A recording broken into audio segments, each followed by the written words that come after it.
What's up guys, welcome back to my channel. So today I am here with a foundation review. I have the entire new collection of the Covergirl TRUBLEND Matte Made Foundation, which is the newest addition to the Covergirl foundation family.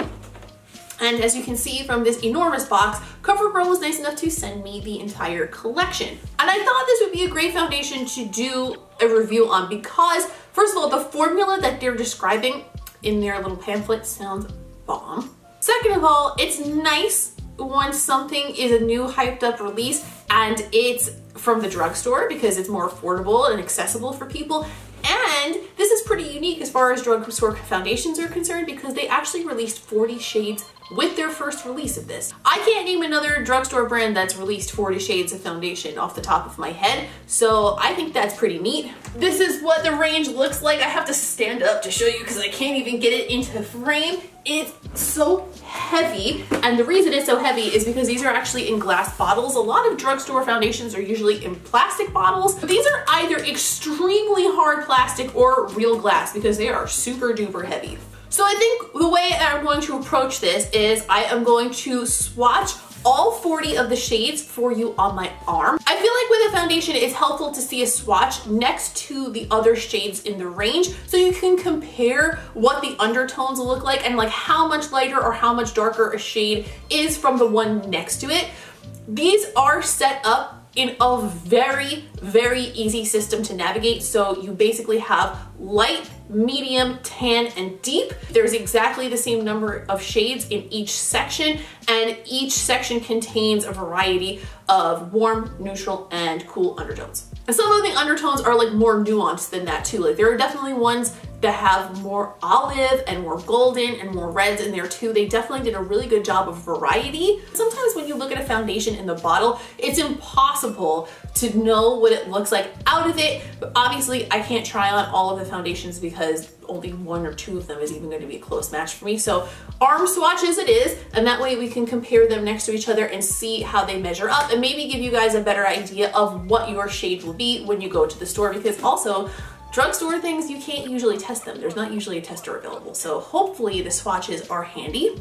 Then I'm going to apply my shade to my face, show you what I think, give you the close-ups of it before and after I finish the rest of my makeup, and we're gonna do a wear test for the rest of the day. So hopefully with all of those things encompassed, it'll give you a good idea of what this foundation is like. And just so you know what the formula is like before we start, it is matte, obviously, because matte is right in the name. It is medium coverage. It is supposed to be suitable for all skin types. It's supposed to minimize pores and be comfortable on the skin. So we'll see if all those claims are true. We will get into the nitty-gritty of it. I think that's all I have to say before we get into it. So let's get started on the swatches.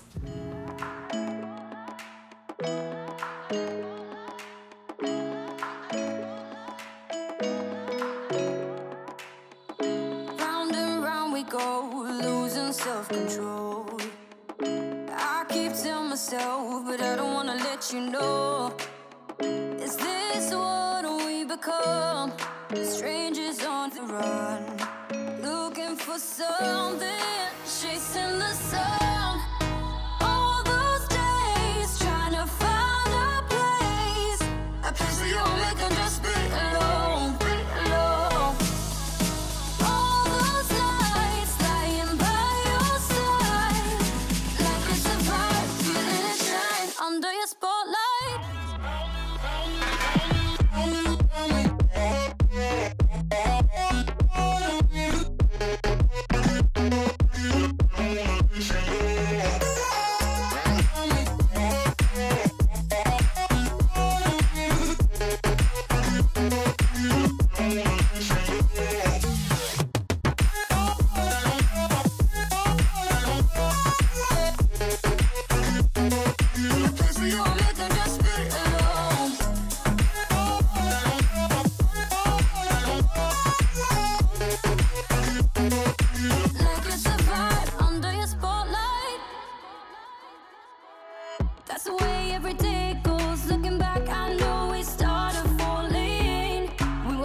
Obviously, CoverGirl sent over some of their primers to go along with this foundation collection, but I'm actually going to opt to use my own primer today because I have never used these CoverGirl primers before. So if the primer sucks, it's going to make me think that the foundation sucks. Whereas if I use the primer that I already know works for me with pretty much every foundation that I have, if it sucks, I know it's the foundation and that I'm still giving it a fair chance. So I primed my skin with the Fab Coconut Primer Smoothie and the Milk Cosmetics Blur Stick just in the center where I have larger pores. After going through all of them, I'm pretty sure that I'm going to be the color M20. So I'm gonna try this first and then we will see if it matches correctly. If not, we'll maybe mix or something like that. And I'm going to just apply it with a damp beauty sponge because that is my preferred way of applying makeup always. Oh, not always, like if it's eyeshadow, not so much.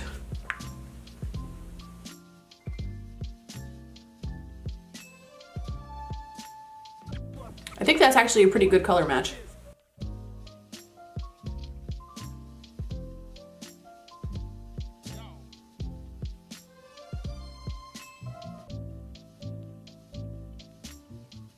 We're very up close and personal right now, so you guys can see the finish of this.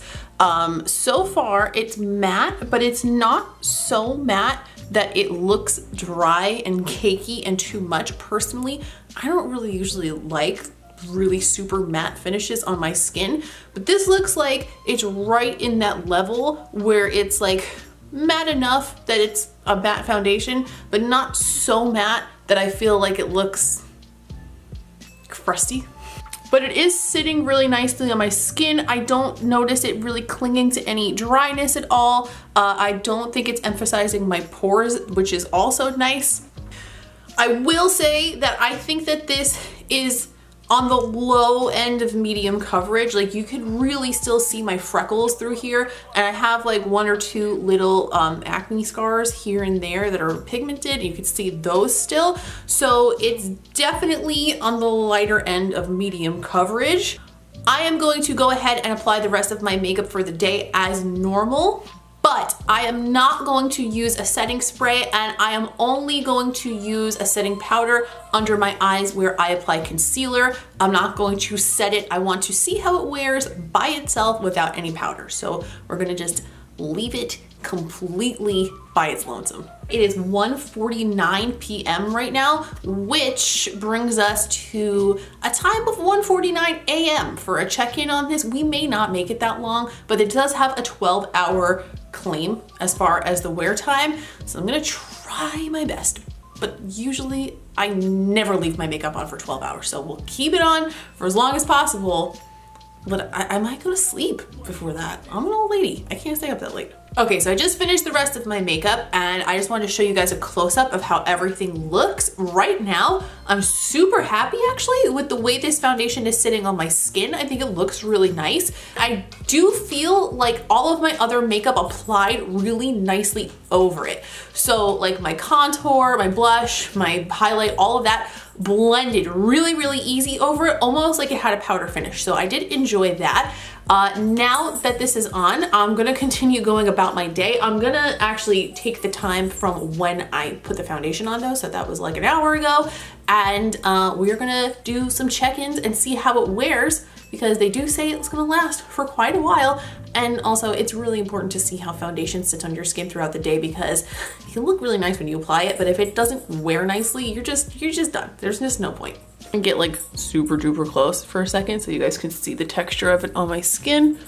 I mean, I feel like it's sitting really nicely. It's not clinging to anything. It's not settling in any spots weird. Everything looks really smooth over it. So far, I really like it. Let's just see how it lasts throughout the day. I'll check in with you guys in a little bit. And I'll actually check in with you guys just in a few minutes to show you again, like I usually do, just how it looks in natural light, because, you know, sometimes the studio lights make things look a little too good, you know what I mean? Okay, as promised, here we are in natural lighting. I just wanted to show you guys before we got any wear time into this foundation, what it looks like sitting on the skin. It's definitely super matte, which, I mean, it's not my most favorite finish of foundation of all time, but it does look really nice. Like, it's not cakey looking. It's not cracky, crispy looking. It looks fresh enough on the skin. It's also definitely not heavy feeling, and I don't feel like overly made up, which is something I also find to be the case a lot of times with matte foundations, which makes me not like them as much as other foundations.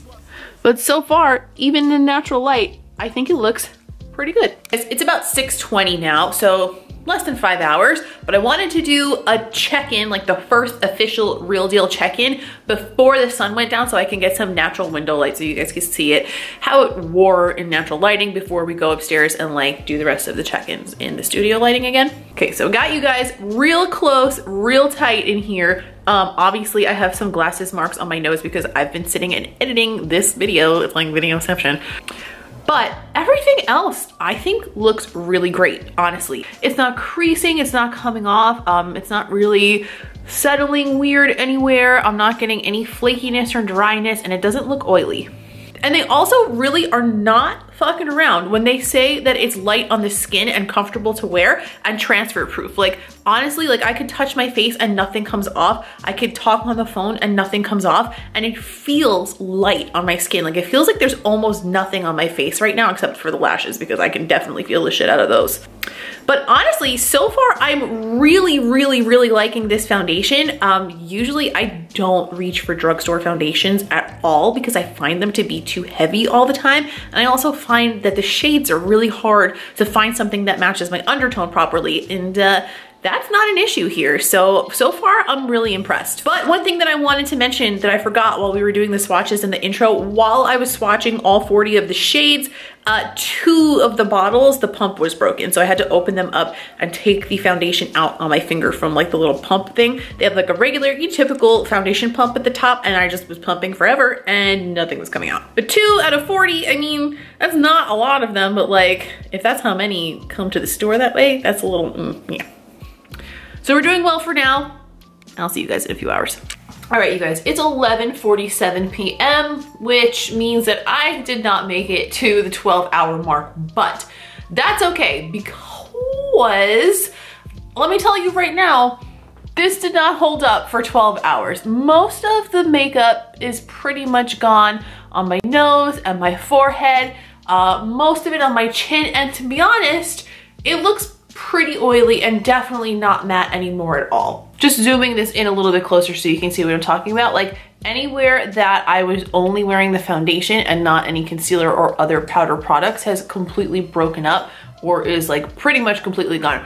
Does that mean that I don't like the foundation? Actually, no, to be honest with you, I still like this foundation and I probably will still wear it again. Personally, I don't really ever expect the foundation to last 12 hours anyway, but also, taking into account the fact that I literally didn't set the foundation with any powder and I didn't use a setting spray at all. So not only would I be willing to try this again with powder, with setting spray, etc., etc., I would also be willing to wear this again just because the way that it broke up doesn't look terrible. It just looks like I'm not wearing a lot. It's not a foundation that breaks down and like clings to things or like bunches up or becomes cakey or anything like that. It just literally kind of disappeared off of my skin. So being that I don't have terribly troublesome skin, for me, that's not an issue. If I was going to be at a major event where there was going to be photos and stuff and I was going to be wearing the makeup for a long time, would I choose this? No, probably not. But for just a casual day where I needed medium coverage and I wanted something light and super comfortable on my skin, I would definitely use this again. Honestly, I actually still really like it and I probably am gonna wear it again tomorrow. Now, I looked through all of the papers that they sent with the foundation in the package and I couldn't find any information about the exact price. And I also looked it up online, but it's actually not being sold yet, so I don't have an exact retail price on it. But to compare it to other CoverGirl foundations, they usually retail for about $8. So I would say for this quality, $8 is a bargain. Like, yeah, it didn't last 12 hours, but it looked great. It wore down nicely. The shade range is fantastic. Basically, outside of not actually getting 12-hour wear time from it, I think it's a huge win. I would love to know what you think though. Do you think that the slightly lesser wear time is a deterrent for you, or is the price point and the formula and the texture and the way it looks on the skin and the shade range all of that too good to pass up, even though it might not wear for 12 hours. Let me know what you think. I would love to hear your input on that. I'm gonna go wash this off because I'm a little greasy. And that's all for today. Thank you guys so much for watching. I hope you found the swatches, the application, and the wear test all helpful if you were looking into this foundation. Let me know if there's anything I can do in future foundation videos to help you maybe decide whether it's something you like or not. I always like suggestions for that stuff to make these videos as handy for you guys as possible. Please don't forget to give this video a thumbs up if you enjoyed it, because that always really helps me out and I would super duper appreciate it. And also don't forget to subscribe if you haven't already, because that would make it a lot easier for us to keep in touch here and see each other on YouTube and be best buddies. Don't forget to follow me on other social media. I'm at Miss Quinface pretty much anywhere you could possibly want to find me, but my major favorite platform is Instagram. It's where I post all of my makeup looks and all my interesting stuff like lip art. And it's also where you can keep in touch with me behind the scenes throughout the day on my stories, stuff like that. Let me know down below if you like matte foundations or if you are more into a dewy natural finish. I love to hear that stuff, know what you guys prefer and compare it to like what I like, you know, kind of get an idea of where everybody's head is at. That's all for today. Thank you so much for watching, and I will see you in the next one.